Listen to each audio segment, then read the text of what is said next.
So in this lecture, we are discussing about the physical absorption process used in the desulfurization or the sweetening process.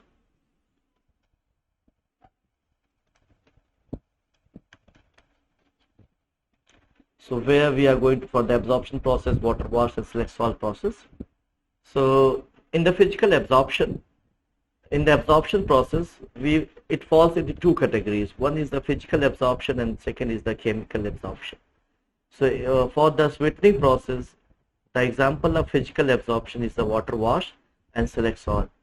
For the chemical absorption, example in the sweetening process, the alkyl amine process and hot carbonate process.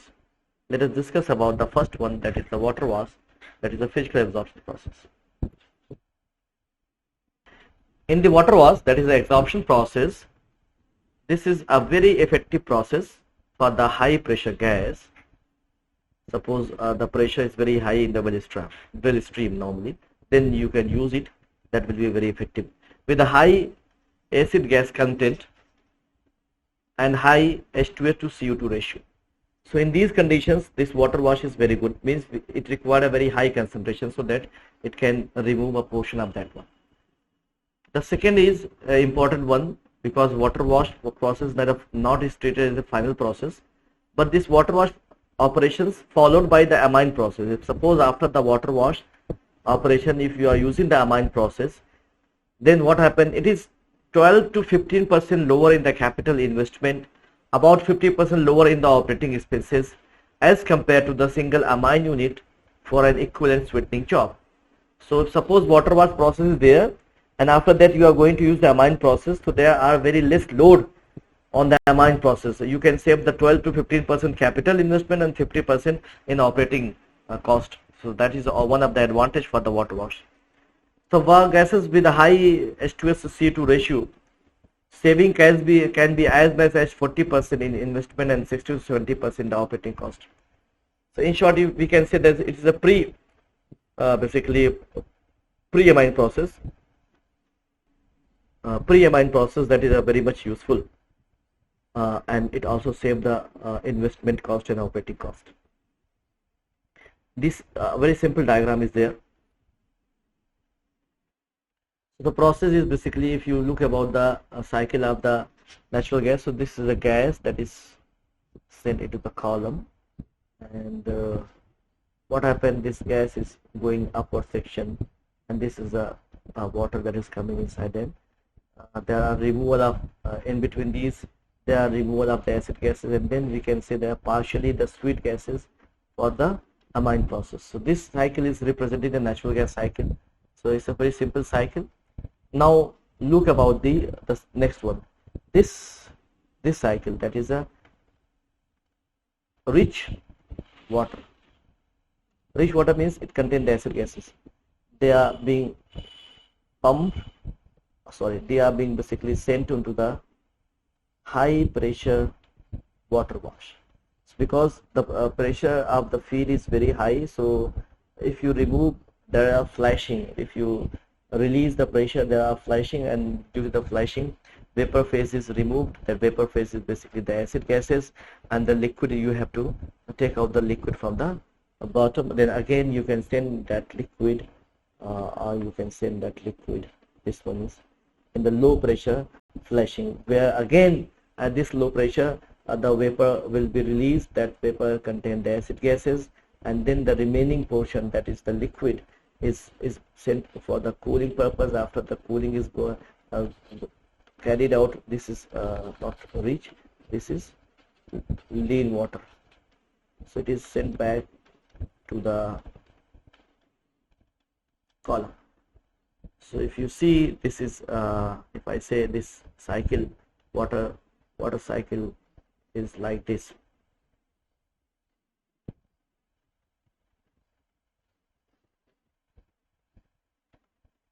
This is a water cycle.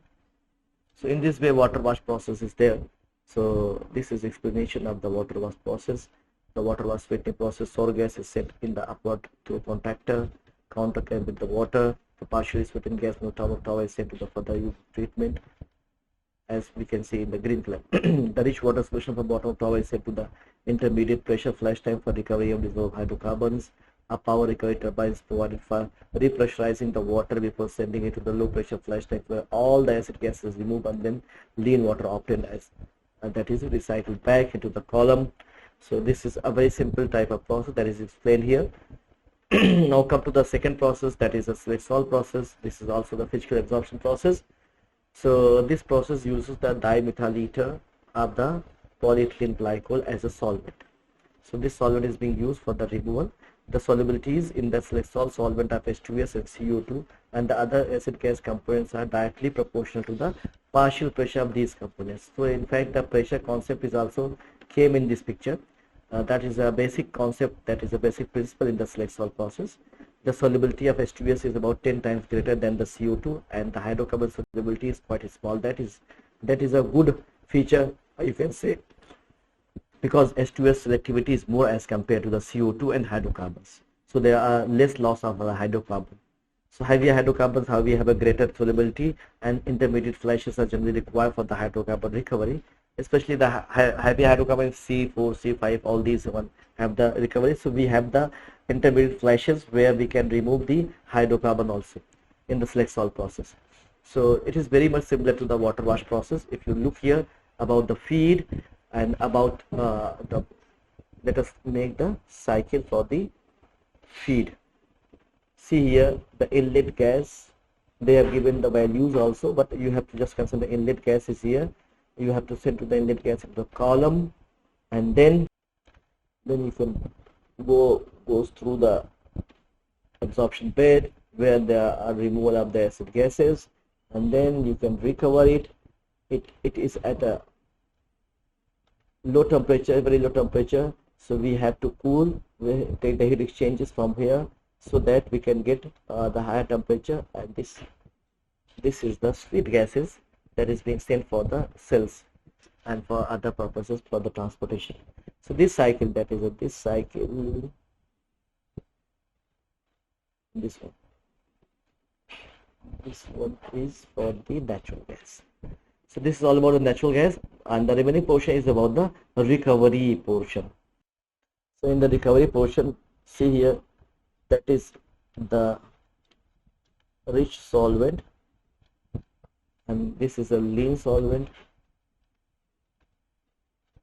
So what happens, the rich solvent have the acid gases sent into the surge tank at a high pressure.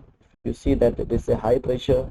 So what happened, the vapors, the gases will be released from here, and then you can get the rich solvent here, and again you have to send into the multiple flashing. This is a high pressure flash tank, and it is gone through this one. If you see the cycle, this is high pressure flash tank, and again this is low pressure flash tank, and again you have to go through the low pressure flash tank.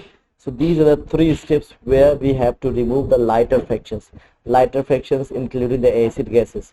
So all these materials that is removed from here, for example this material, this, if you see here, this material, and all these materials, these are the removal of the gases and hydrocarbons, and this one bottom section, this bottom section is lean select-salt.